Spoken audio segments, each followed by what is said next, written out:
क्या हुआ भोला? ऐसे क्यों चिल्ला रहे हो? अरे बड़े भैया, अपने जंगल में सच में कोई शैतान है। जल्दी चलिए, हरिया की लाश मिली है। चारों तरफ खून ही खून है। उसकी गर्दन पर किसी नुकीली चीज के निशान है। ये कैसे हो सकता है? माए बाप सौ भैया, पिछली बार गंगा भी ऐसे ही मरा मिला था। ये सुनकर पृथ्वी अपने नौकरों के साथ बागानों की ओर निकल पड़ा। वो बागान इतने बड़े और घने थे जैसे कि कोई जंगल। पुलिस भी आकर लाश को पोस्टमार्टम के लिए ले गई। क्योंकि पृथ्वी के पिता एक राजनीतिक फिगर भी थे, इसीलिए पुलिस ने उनसे कोई पूछताछ न कर मामले को रफा दफा कर दिया। फिर बागानों के बीच एक जगह पहुंचकर पृथ्वी भोला से कहता है, भोला, यहीं कैंप लगाओ। मैं कुछ दिन यहीं रुकूंगा। मैं भी देखता हूँ कौन सा राक्षस है जो ये सब कर रहा है। ये सुनकर तो भोला के प्राण ही सूख गए। वो डरते हुए बोला, अरे बड़े भैया। पृथ्वी ने उसे आंख दिखाते हुए कहा, आज ही कैंप लग जाना चाहिए। अगले दिन पृथ्वी खुद ही जंगल में छानबीन करने के लिए घूमने लगा। शाम के 4 बज चुके थे, पर उसे कोई सुराग नहीं मिला। गर्मी से परेशान होकर वो वहीं झील में नहाने के लिए उतर गया। कुछ देर आराम से तैरने के बाद जब उसे लगा कि अब वापस जाना चाहिए, तो वो किनारे की तरफ आ गया। अरे, मेरे कपड़े कहाँ गए? अभी तो यहीं रखे थे। वो इधर उधर देखने लगा कि तभी एक आवाज आई, ओ शहर के नंगे आदमी। पृथ्वी चौंक कर इधर उधर झांकने लगा, लेकिन उसे कोई दिख नहीं रहा था। तभी हंसी की आवाज आई। इस बार उसने ऊपर देखा। एक लड़की पेड़ की डाल पर बैठी थी। उसके पास पृथ्वी के कपड़े थे। पृथ्वी फिर से पानी में घुस गया। अरे, मुझे जो देखना था वो तो मैं देख चुकी हूँ। वैसे भी छुपाने जैसा आपके पास है ही क्या? ए लड़की, तुम्हें शर्म नहीं आती लड़की होकर ये सब करते हुए? मेरे कपड़े वापस करो, नहीं तो। नहीं तो क्या, नंगे ही बाहर आ जाओगे? आ जाओ, मुझे क्या। और शर्म की क्या बात है? अगर आपको शर्म नहीं आती तो भला मुझे क्यों? प्लीज मुझे मेरे कपड़े दे दो। ना ना ना ना, बाहर आओ और ले लो। उस लड़की को इस तरह से खिलखिलाकर हंसते देख पृथ्वी कुछ पलों के लिए तो उसमें ही खो जाता है। हंसी की वजह से उस लड़की का पूरा बदन कांप रहा था। ऐसा लग रहा था कि उसकी पतली सी कमर भी हंसी के साथ डोल रही हो। उस लड़की ने एक घाघरा चोली पहनी हुई थी। कपाल पर छोटी सी बिंदी और कानों में सोने के झुमके थे। उसका सुनहरा गेरुआ रंग, उसके लंबे बाल, मांसल बदन बहुत ही खूबसूरत था। वो एक टक उस लड़की को देखता ही रहा। जब उस लड़की की हंसी रुकी तो उसने पृथ्वी की नजर खुद पर देखी। ओ नंगे बहादुर, ऐसे टुकुर टुकुर क्या देख रहे हो? पहले कभी लड़की नहीं देखी क्या? हाँ, देखी है ना, पर तुम सबसे अलग हो। आज तक तो सिर्फ सुंदर लड़कियां ही देखी थी, पर आज। क्या मतलब, मैं बदसूरत हूँ? नहीं दे रही आपके कपड़े। अब शहर की किसी सुंदर लड़की को बुला के ले लो। तो मैं ऐसे ही बाहर आ रहा हूँ। ये सच में नंगा ही बाहर आ जाएगा क्या? लड़की ने मन में सोचा, और अगले ही पल पृथ्वी तैरकर आगे जाने लगा। लड़की अपनी आंखों पर हाथ रखकर चिल्लाते हुए बोली, रुको, वहीं रुको, बाहर मत आना, मैं कपड़े दे रही हूँ। ये कहकर वो कपड़े झील के किनारे रख देती है और खुद पीठ दिखाकर खड़ी हो जाती है और अपनी आंखें बंद कर लेती है। पृथ्वी बाहर आकर कपड़े पहनते हुए बोलता है, वैसे नाम क्या है तुम्हारा? कहाँ रहती हो? क्यों, रिश्ता लेकर आओगे क्या? तुम कहो तो ले आता हूँ। ये सुनकर वो लड़की शर्मा गई और फिर एक पल बाद थोड़ा गंभीर होते हुए बोली, मेरा नाम अंबिका है और एक छोटी बहन के अलावा मेरा इस दुनिया में कोई नहीं है। ओह, माफ करना, मैंने अनजाने में तुम्हें चोट पहुंचा दी। अरे कोई बात नहीं, आपको थोड़ी ही पता था कि। खैर, वो सब छोड़िए, आप अपने बारे में बताइए। ओह हाँ, तो मैं यहीं इस कस्बे में रहता हूँ और अभी ग्रेजुएशन के बाद अपने पापा के कारोबार में हाथ बटा रहा हूँ। और तुम? मैं बस यूं ही हूँ। गांव के मवेशी को चराती हूँ और जंगल के जानवरों से उनको बचाती हूँ। अच्छा अच्छा, लेकिन तुम जंगली जानवरों को भगाती कैसे हो? उनके भी कपड़े चुरा लेती हो क्या?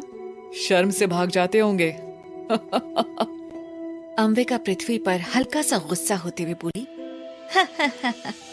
बहुत हंसी की बात हो गई। तुम हंसते हुए बहुत खूबसूरत लगती हो। और आप नंगे बहादुर बुद्धू। दोनों जोर जोर से हंसने लगते हैं। पृथ्वी धीरे धीरे अंबिका की तरफ अपने चेहरे को ले जाता है और अंबिका भी किसी चुंबक के जैसे उसकी तरफ खींची चली जाती है। उनके होंठ एक दूसरे से मिलने ही वाले होते हैं कि अंबिका को कोई आवाज सुनाई देती है और एक अदृश्य हवा अंबिका के झुमके को झलकारते हुए निकली। वो अपना मुंह हटा लेती है। पृथ्वी कुछ बोलने को ही होता है कि तभी अंबिका उसके मुंह पर अपना हाथ रखते हुए कहती है, चुप, यहाँ कोई है। अभी यहाँ से चलो, कुछ ठीक नहीं है, जल्दी चलो। क्या ठीक नहीं है? तभी अचानक झाड़ियों से एक काला तेंदुआ उन दोनों पर झपटता है। ये तेंदुआ आम तेंदुओं से 2 गुना बड़ा था। अंबिका एक झटके से पृथ्वी को हटा देती है। तेंदुआ अंबिका से टकरा जाता है। इस टक्कर की वजह से दोनों तालाब में जा गिरते हैं।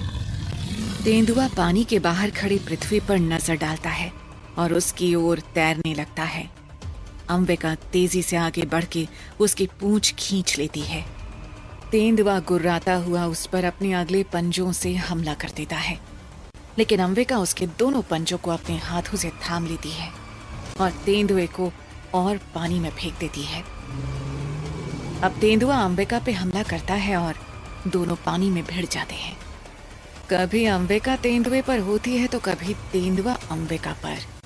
कभी तेंदुआ अपने पंजों से अंबिका पर वार करता है तो कभी अंबिका अपने पंजे तेंदुए के सर पर दे मारती है। पृथ्वी अंबिका की ताकत से हैरान था।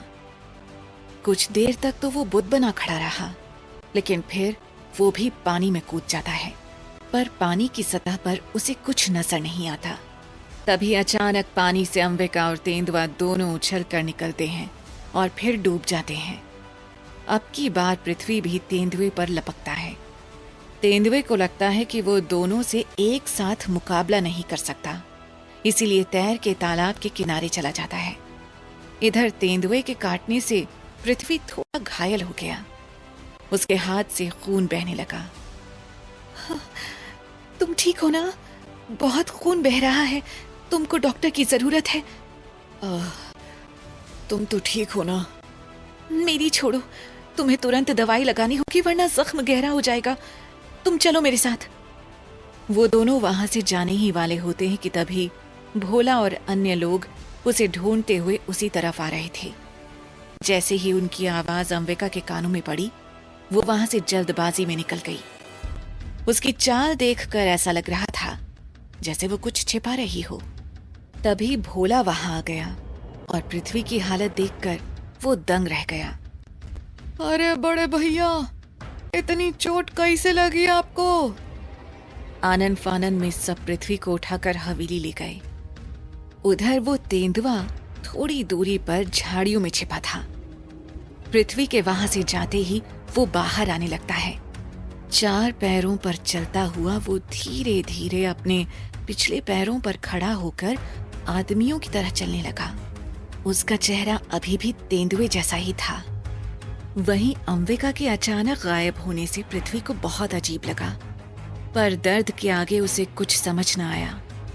वहीं देर रात होने के कारण पृथ्वी को कोई डॉक्टर नहीं मिला। उसे जड़ी बूटियां लाकर दी गई और उसका बुखार उतारने की कोशिश की गई।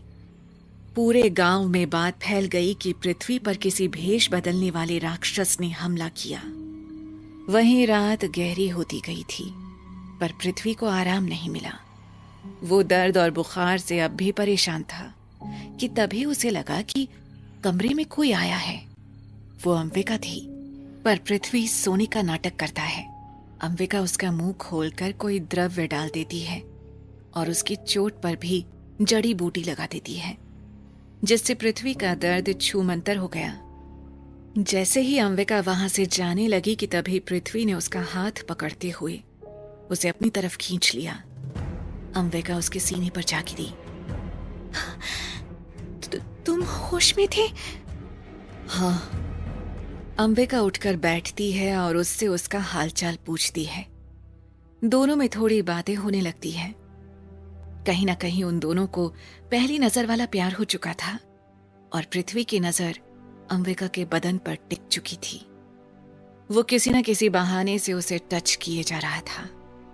पृथ्वी ने आत्मीयता से अंबिका की ओर देखा और धीरे से कहा, क्या तुम मेरे सर की मालिश कर सकती हो? उसकी आवाज में एक सहज स्नेह था। अंबिका मुस्कुराई और सहमति में सिर हिलाया। जैसे ही उसके हाथ पृथ्वी के सिर पर फिसलने लगे, वो उसकी गोद में अपना सिर टिका बैठ गया। अंबिका की नर्म उंगलियां उसके बालों में खेलती हुई उसे एक अद्भुत आराम देने लगी। पृथ्वी ने धीरे से कहा, तुम्हारे हाथों में जादू है अंबिका। मैं इस पल को सजोना चाहता हूं। अंबिका ने शर्माते हुए जवाब दिया, तुम्हारी प्रशंसा सुनकर मुझे अच्छा लगता है पृथ्वी। तुम मेरे लिए बहुत खास हो। उसकी आंखों में आंखें डालकर पृथ्वी ने धीरे से अंबिका का हाथ थामा और उसे अपने करीब खींच लिया। वो उसे प्यार से देखते हुए बोला, मैं तुम्हें बता नहीं सकता अंबिका कि तुम मेरे लिए क्या मायने रखती हो। अंबिका की सांसें तेज हो गईं। वो अंबिका की गोद से उठकर उसे टेबल के सहारे टिका देता है और उसके पैरों को सहलाते हुए उसे निर्वस्त्र करना शुरू कर देता है। अंबिका की जांघों पर पृथ्वी की मचलती उंगलियां अंबिका को और मदहोश कर रही थीं और कुछ ही देर बाद पृथ्वी ने अपने कपड़े उतारकर उसके शरीर को अपने से जोड़ लिया।